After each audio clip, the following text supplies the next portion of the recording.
E aí pessoal, tudo bem? Este é o canal Coleção Paralela. Sou o Rodrigo, este é o fascinante mestre do terror.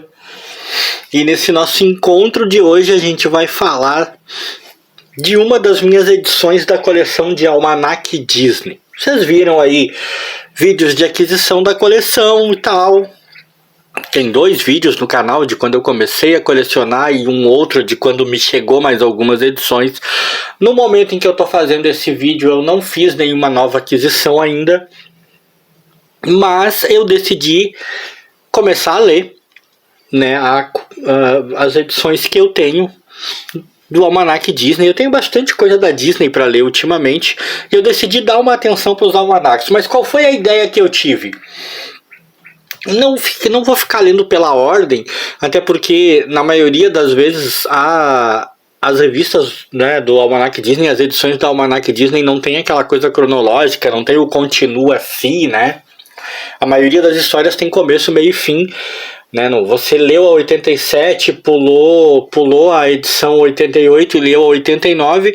É uma pena, você perdeu a 88, mas na maioria das vezes não haveria nenhuma história na 88 que terminaria na 89. Você não perdeu nada nesse sentido. Então o que eu decidi fazer?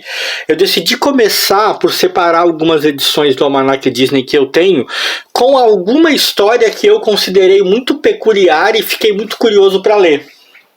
E por isso a primeira edição desses almanacs Disney que eu separei, a primeira edição da qual eu vou fazer vídeo, é esse aqui, o número 87, numa edição dos anos 70, eu acho ainda. Vamos ver. Vamos ver aqui. Sim, ó, é uma edição de 1978. E por que ela é a minha primeira escolhida? Porque ela tem essa história aqui. Felpudo, o cachorro promotor. Um personagem do qual eu nunca havia ouvido falar. E ele é a razão principal desse vídeo, não tenha dúvida, né? A razão principal de eu ter lido este Almanac Disney foi saber, foi conhecer, foi entender um pouco mais de quem era Felpudo, né? Tive algumas surpresas antes de falar da história do Felpudo em si. Vamos dar uma passada rápida pelas outras histórias da edição. Tive algumas surpresas interessantes. Tem essa história aqui, ó, né? Pateta como Cristóvão Colombo. Cara, pensa numa história engraçada. Eu me peguei rindo de alguns casos aqui, de algumas cenas. Essas histórias do Pateta, muito daquele lance do Pateta faz história, né? Onde ele encarna vários personagens históricos, é muito legal. O Pateta é Cristóvão Colombo, desde criança ele fica discutindo que a Terra é redonda,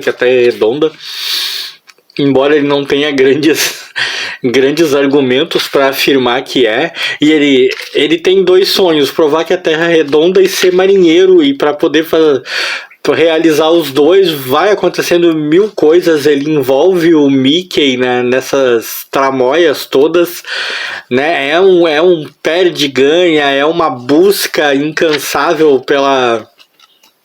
pelo patrocínio para poder ir. O Bafo de Onça é o rei, Clarabella é a rainha. Cara, a história é divertidíssima. Eu me diverti muito lendo a história. E ainda essa parte aqui, da parte da senha, é muito legal, né, que eles ficam discutindo sobre a senha. Aí o guarda diz que para sair eles têm que falar uma senha e eles não sabem a senha e ele não quer deixar eles sair. Aí o Mickey e o Pateta bolam um plano de distrair o guarda, derrubam o guarda. Mickey pega a lança e aí fala pra ele, né: agora, barrigudo, baixe a ponte levadiça. E ele: barrigudo, essa é a ceia, essa é a ceia. Depois que ele deixa ele sair, ele fala aqui, ó: enganei vocês, barrigudo não é a ceia. Essa história é muito hilária, cara. Essas histórias em geral do Pateta faz histórias são muito engraçadas, eu gosto demais. Eu não sei quem é que escreveu e nem desenhou, né? Não tem os créditos e eu não procurei. Devia ter procurado, qualquer hora dessas eu vou procurar. O curioso é que na versão pateta do Cristóvão Colombo, a Terra não é redonda mesmo, é chata, ó. A gente acaba chegando ao final e tendo que admitir que a Terra é chata. Depois há aquele negócio do Maravilhas da Natureza, há uma história do Tico e Teco totalmente dispensável, eu não curto muito. Eles com a Madame Mim, passatempos que não foram preenchidos, olha que louco. Há uma história do Donald Peninha com o tio Patinhas, né? Que também historinha boba. O Zou Disney eu gosto, cara. Tenho boas lembranças. Aqui nós vamos pular o Felpudo por enquanto, depois a gente fala dele. Tem uma história do Zé Carioca. Essas histórias do Zé Carioca que, se não me engano, são naquela fase em que ele era escrito e desenhado por aqui mesmo no Brasil. Se não me engano, tem mais Maravilhas da Natureza. A historinha do Zé Carioca é razoável, é mal ou menos, né? Uma historinha curta do Donald, o Marinheiro de Água Doce é uma história com Horácio e Clarabella. É difícil ver esses dois protagonizando uma história, viu? E até que é uma historinha legal, até que é uma historinha divertida, tem mais, ou Disney, eu curto as piadinhas, já falei. E a Galinha dos Ovos de Ouro era uma história que eu esperava outra coisa, comecei a ler até empolgado, pensando que ia ler um material mais interessante, mas no fim é uma história genérica, bobinha, né? Não me divertiu tanto quanto eu esperava. Mas e aí? Aí nós vamos falar do Felpudo, o cão promotor. Eu fiz uma pesquisa antes de ler a história em si e acabei descobrindo que essa história que está aqui do tal Felpudo, o cão promotor, na verdade ela é a continuação, ela é como a parte 2 de uma história mais antiga.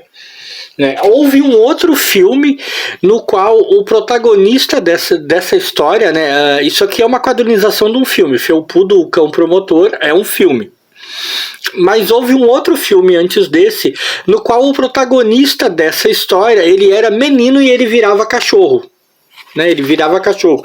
Um anel que havia sido encontrado, que tinha umas palavras mágicas em latim nele, que uma vez lidas transformavam ele em cachorro. Mas ele ainda era menino, ele era criança.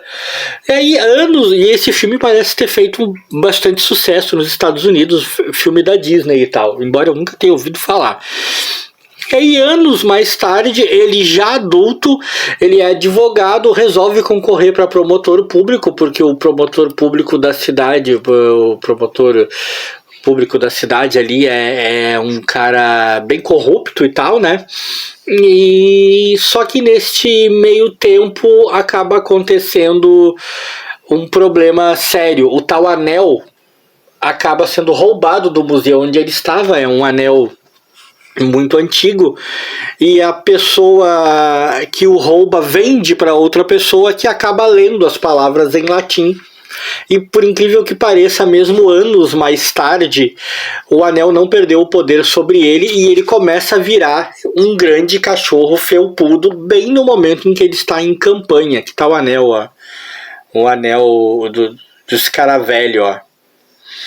Né? E ele começa a virar esse grande cachorro felpudo cada vez que alguém lê as palavras do anel. A transformação não é definitiva, ela dura algumas horas, depois ele volta ao normal, mas em meio à campanha dele para se tornar promotor, ele precisa dar um jeito de se livrar dessa situação de ficar virando cachorro toda hora. Eu não assisti o filme, óbvio, então eu não tenho como imaginar o quanto dessa adaptação em quadrinhos tá diferente, o quanto ela é abaixo do esperado ou qualquer coisa assim. Não dá para imaginar. É uma história bem curta, né? O que já me indica que realmente o filme deve ter sido muito limado para virar essa história em quadrinhos, porque é uma história bem curta, né? Um filme inteiro caber nessas poucas páginas aqui, tem umas 20 páginas. O filme inteiro caber aqui para isso acontecer, houve, né, muito resumo. Do jeito que a Abril era meio que de cortar coisas, de resumir coisas, eu me pergunto também o quanto desse resumo todo era da história original, ou se a Abril deu alguma limada em alguma coisa, não sei, não dá pra saber. Sem ter assistido o filme não dá pra saber.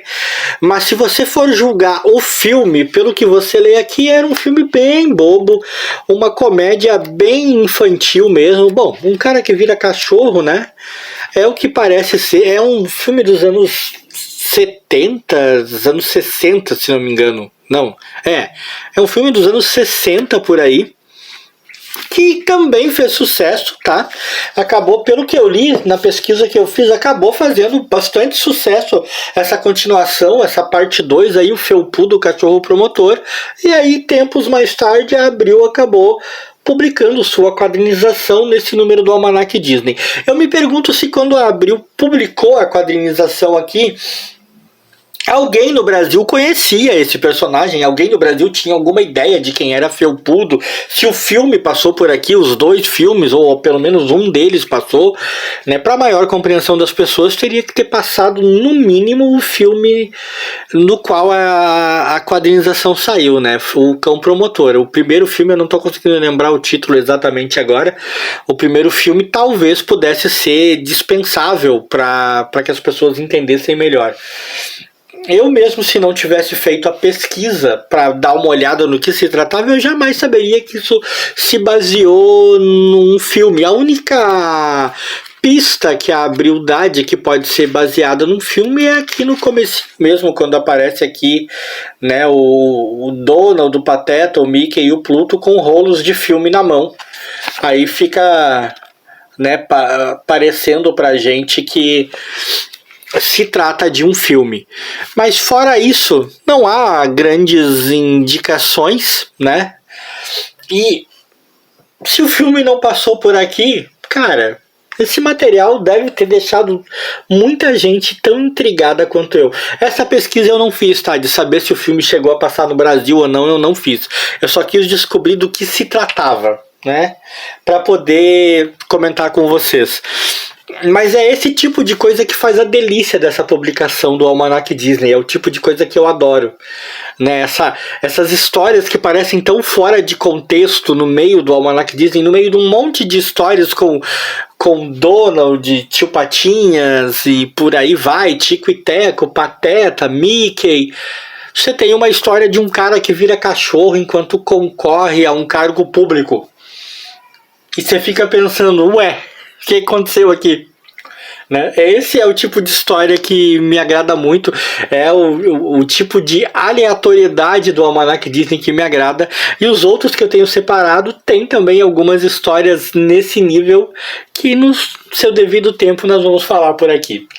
E se você conhece Felpudo, o Cachorro Promotor, você viu algum dos 2 filmes, você sabe se um deles ou os 2 passaram no cinema brasileiro, né, na TV do Brasil, que seja, você tem como opinar e dizer se o filme era bom?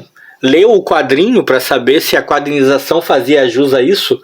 Se você sabe tudo isso, ou pelo menos parte disso, e quiser deixar aí nos comentários, vai ser bem legal. E se você gostou desse vídeo, like aí pra mim, pro mestre do terror, que eu acho que não gosta de cachorros felpudos.